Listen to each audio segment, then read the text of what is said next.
We've got news from, let's see, I guess Chris Lowe that Quinshon Judkins is actually doubtful for the game today against the Georgia Tech Yellow Jackets. We come to you live today from the press box with John Macon Gillespie. This is the Locked On Ole Miss podcast. You are Locked On Ole Miss, your daily podcast on the Ole Miss Rebels, part of the Locked On Podcast Network, your team every day.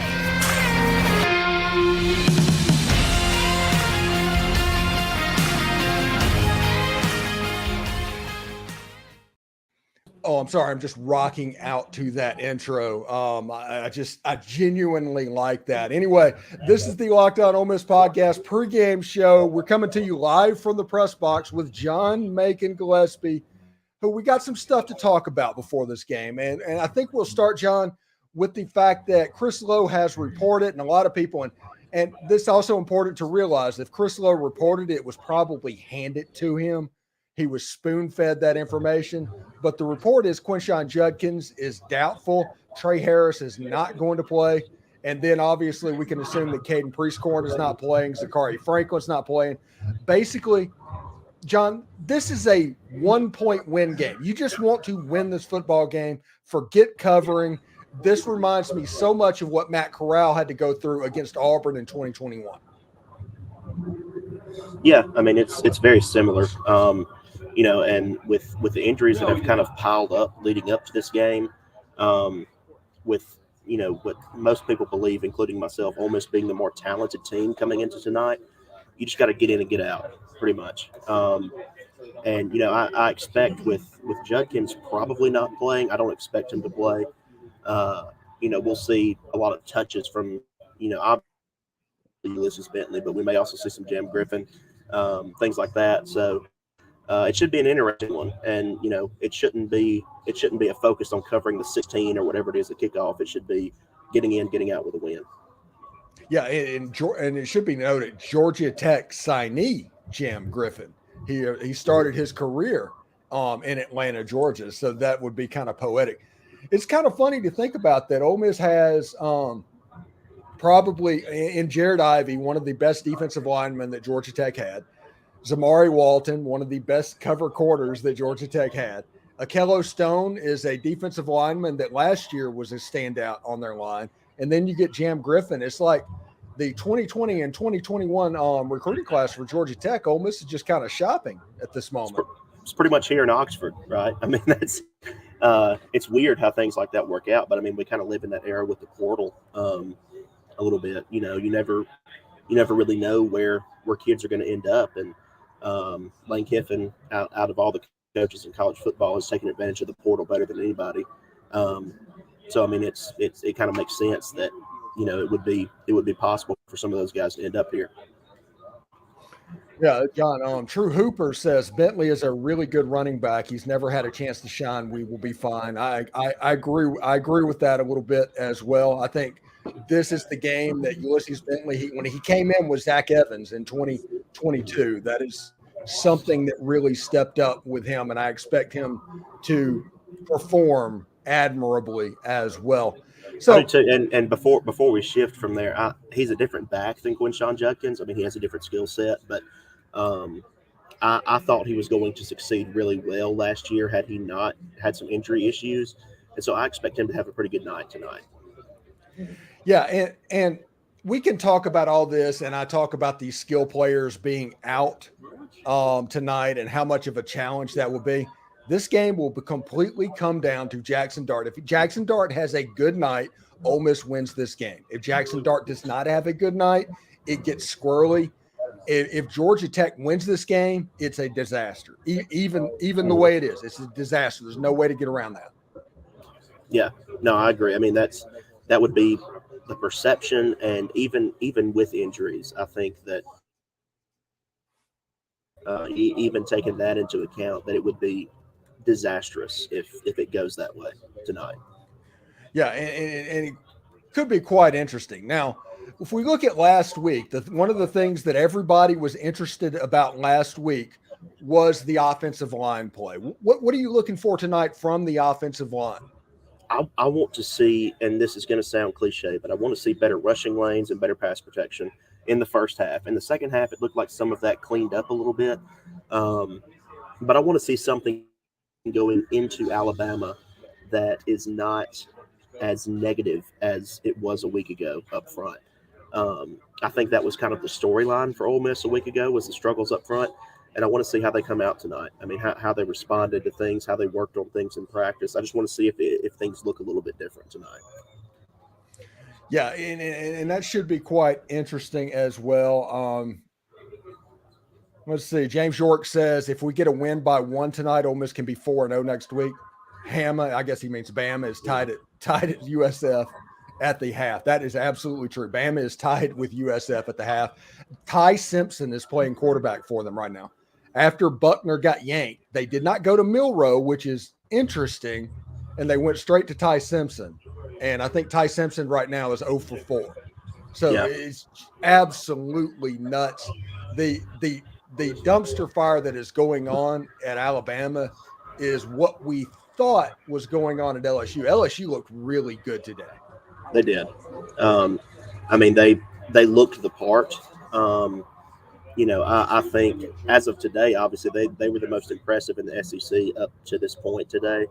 We'll see what Ole Miss does tonight, but with Georgia getting off to a slow start against South Carolina, Alabama doing what they've done against USF, LSU's win in Starkville was kind of a statement. And don't get me wrong, State's offense is bad. I think that's pretty easy to say right now. They're not good right now. But still, I mean, going on the road and winning in the SEC like as convincingly as they did, I mean, that says something. You know, the interesting thing is, like, my hot take that I had was that Mike Wright was going to start for Mississippi State in the Egg Bowl.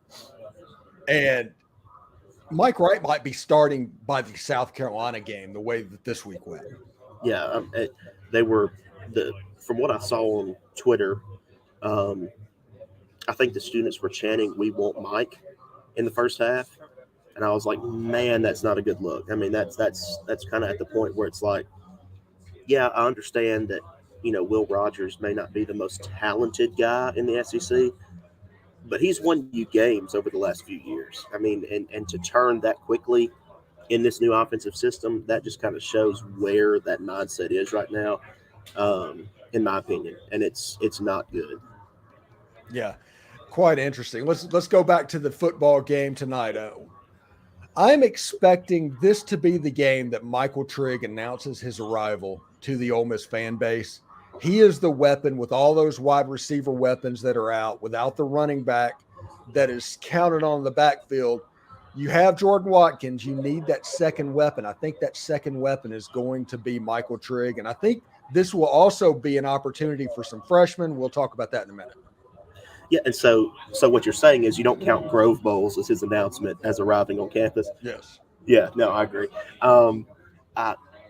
I could see that. I mean, this is a big game for him. I mean, kind of under the radar a little bit. That the look will be at, what does Jackson Dart do? What does Quinshon Judkins do? I mean, specifically, what does Dart do without Judkins? I mean, that's kind of another way of looking at it.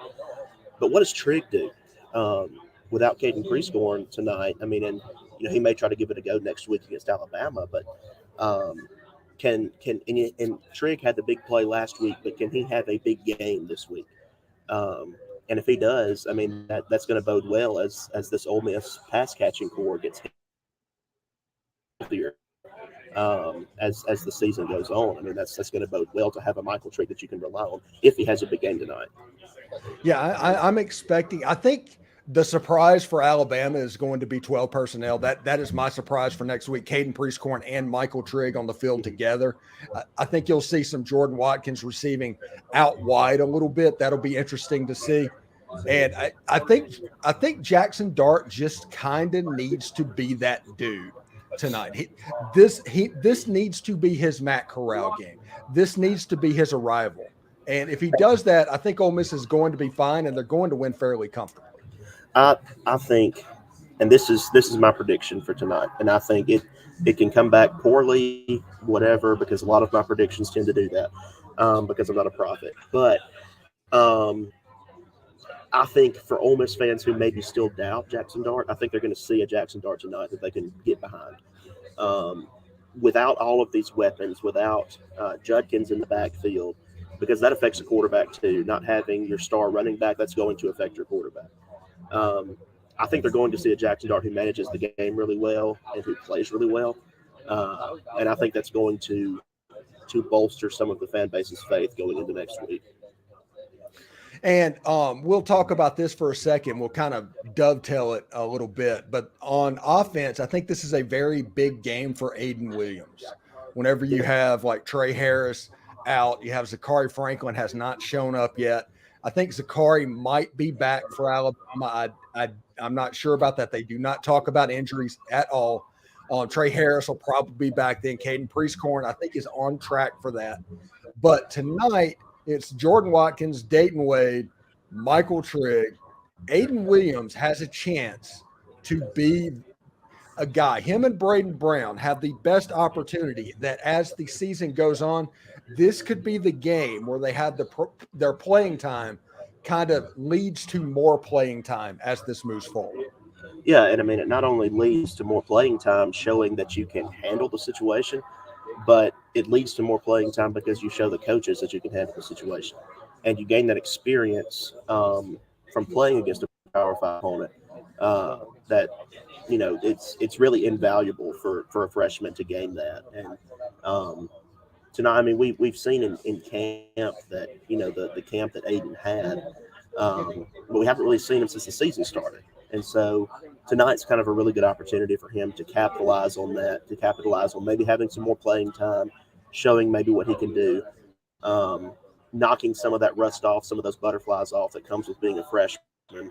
And it's interesting. That's something else to keep an eye on.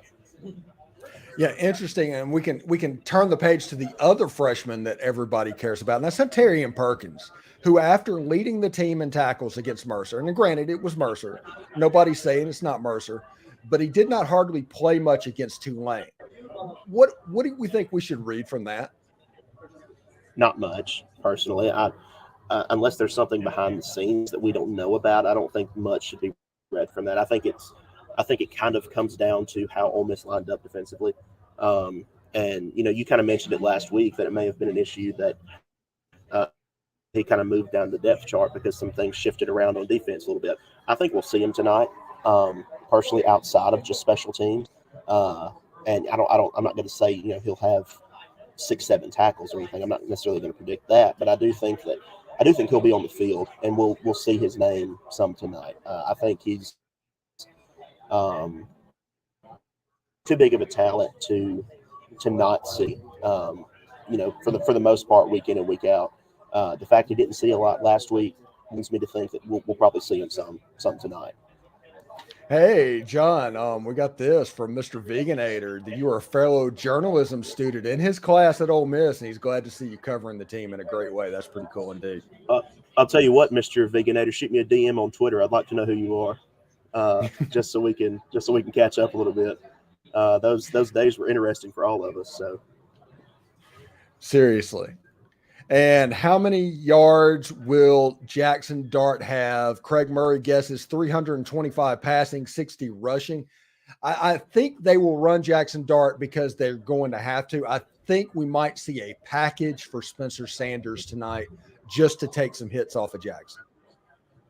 Yeah, and I mean, that's kind of what a lot of people expected with Jackson won this job, is that Spencer's going to have a package at times. I think 325 may be a little high. I would hit about the 300 mark. 60 rushing sounds about right. I mean, I think that whether it's a scramble or, you know, a designed read or something, I think he'll have his fair share of carries. And I think that, look, we've seen he's not as fast as Spencer, but my gosh, he's a physical runner. And that can be scary for a quarterback at times because you can take some hits, but man, he does not shy away from running the football or taking some hits. And as long as he stays healthy, that's a positive thing for Ole Miss. Yeah, and we have Stacy Robinson, a proud auntie, will be screaming from Savannah for number 15, Jared Ivey. The Ivies on this channel, I'm telling you, they're taking over Just mad respect to that whole family. I think it's really cool what has happened there. So, yeah, give them hell, Miss Stacy. So, all right, we're going to mention something. By the way, Alabama and South Florida is still 3-3. And oh my goodness. The quarterback for South Florida just had a 25-yard run that should have been a sack, a 3-yard run, a 5-yard run, just missed it. This does not look like Alabama. That's the first thing you notice when you see that. This does not look like Alabama. If Alabama loses, which I don't think they're going to, but if they do, Ole Miss has to go into next week saying, okay, we've got to capitalize on this, right? I mean, that's kind of the, it's not necessarily, hey, we have an opportunity to prove ourselves. It's like, hey, we have to capitalize on this. Yes, absolutely. It's going to sound crazy because Tuscaloosa has been a house of horrors for Ole Miss football over the years. It just has. But it's getting to the point where I almost expect Ole Miss to win this game. I mean, because you look at Alabama, and it just looks so out of character. You know what it looks like? Okay, this is probably the way we should go into this Alabama game. Alabama looks like a Mike Shula Alabama team. And the problem with the Mike Shula Alabama team is Mike Shula's Alabama team beat Ole Miss. Yeah, that is true. Yeah. Yeah. But I mean, they were the very 500-ish Alabama. That's the Alabama I remember from my early childhood. To date myself a little bit, those Alabama teams. So I mean, it's not. It doesn't look good right now. I mean, they look discombobulated, and part of that I think is because if you have more than one quarterback, you really have none. That's kind of that mindset.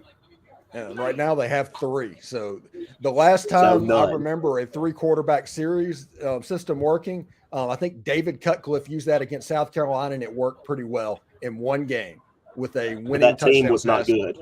That team was not good, and it ended up costing David Cutcliffe his job. Yep. So it's just a weird situation. And you look at Georgia. Georgia looks infinitely beatable. They're up 24-14 right now in the fourth quarter. Now, the second half, they took the game over. Their defense did, but their offense still does not look impressive. No. It's just not what you expect. It's a situation to where the most impressive game that I've seen today was what LSU did to Mississippi State, and that could just be that Mississippi State is bad. Well, and also I think LSU's offense is finding a rhythm too. I mean, they looked the part today. I mean, State's defense, if they have a strength, is their strength. And LSU's offense just picked them apart, man. Jaden Daniels looks the part back there right now. That's going to be really interesting when they come here in a few weeks or a couple weeks. It's going to be really interesting to see what that team looks like against an offense that should be pretty good in Ole Miss. It'll just be interesting to see how that counter work goes back and forth like that. One thing that's kind of interesting is in that LSU game, a lot of the stuff that Bill Flowers talk about is something that he wanted with the short, quick passing game over the middle. It just Mississippi State's defense had no answer for it. I think Daniels threw 3 incomplete passes, threw for like 370 yards. He actually threw the ball downfield because Malik Neighbors had a day. And if Ole Miss develops some semblance of that, just some semblance with the tight end and the slot receivers and the running backs over the next few weeks, I'm telling you, this offense can be elite and next level. Ty Simpson's still in the game, by the way. Oh, well, that was something I noticed from the game today, too, just watching it on TV, was that it seemed like State's defense really gave a big cushion for those underneath routes. By underneath, I mean 5 to 10 yards, I guess. I texted one of my friends. I was like, is it in State's rule book that they can't cover routes that are under 10 yards? Because if nothing was, if Neighbors wasn't open downfield, okay, well, there was a crossing route that was open in the middle of the field. That was close to first down yardage. And it was just, I don't know. It was something I noticed too. I was like, it's certainly a choice that on 3rd and 10 you were given a 15-yard cushion. Yeah, I mean, just don't cover the sticks at all. I mean, that's what I would do. It was kind of pitch and catch. And by the way, Glenn Breland said, I believe the Bama game is next week overlooking Georgia Tech. Is going to be a sad day in Oxford. Yes, the hay is in the barn on that one, though. And me and John can talk about that from time to time because Alabama it's a storyline. It has become a storyline. Yeah, but that is something interesting to point out, that especially with injuries tonight, Ole Miss can't overlook tonight. Mm-hmm. They can't overlook tonight and say, hey, we've got a shot to beat Alabama next week, because Alabama is very beatable.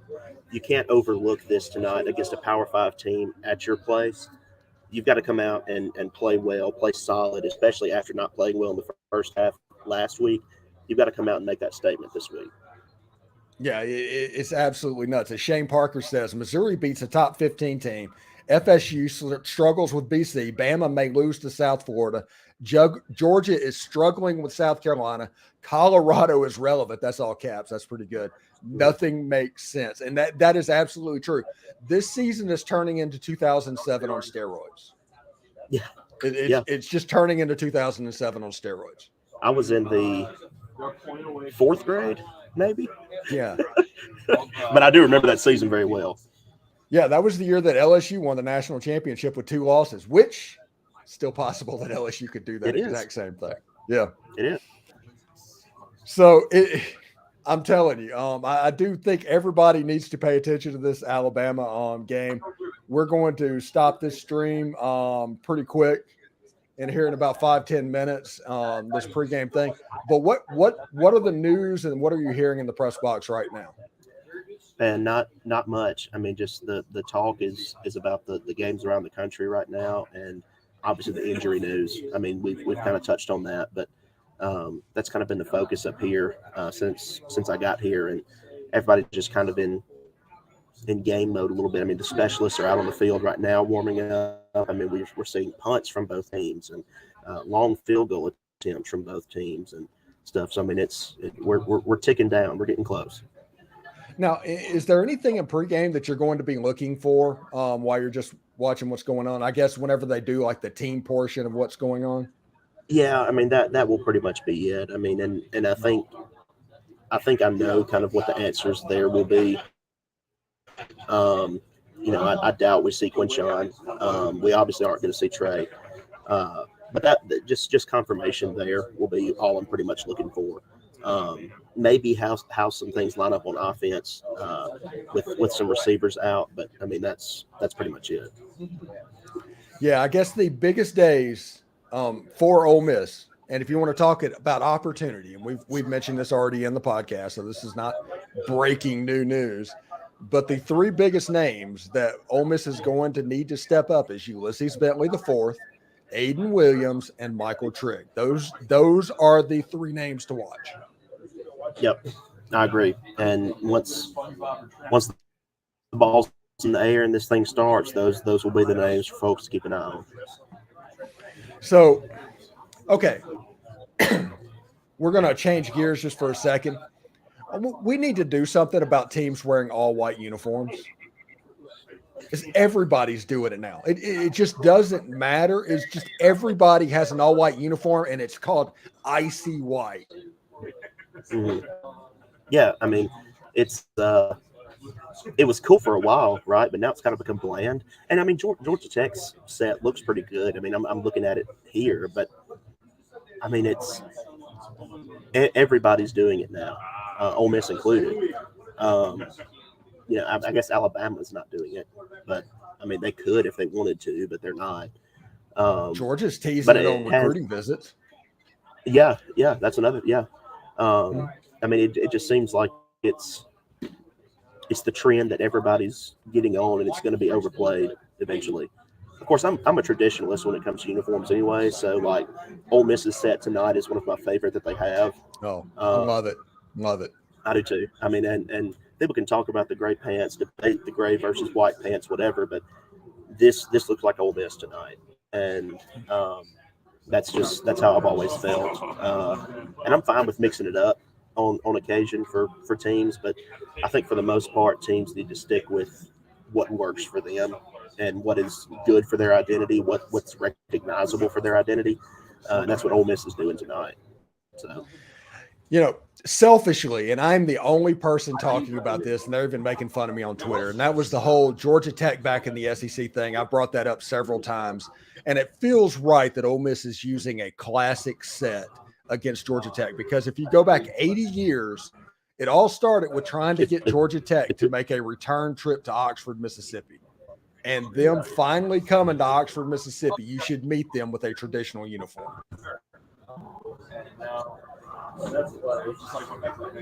Yeah. The Wi wasn't great, but we're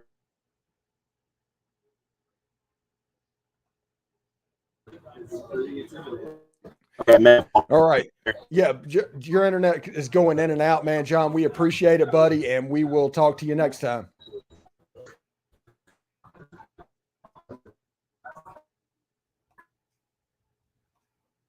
All right, that's John Macon Gillespie talking about this week's game from the press box in Oxford. Whenever people start to get in that press box, the internet gets, let's say, dicey. John does a fantastic job. Hey, our score prediction, I'm not going to change that. This was my score prediction for the game. I had Ole Miss winning 42-24. I think Buster Faulkner and the Georgia Tech offense can score a little bit. It's going to be interesting to see exactly what they do.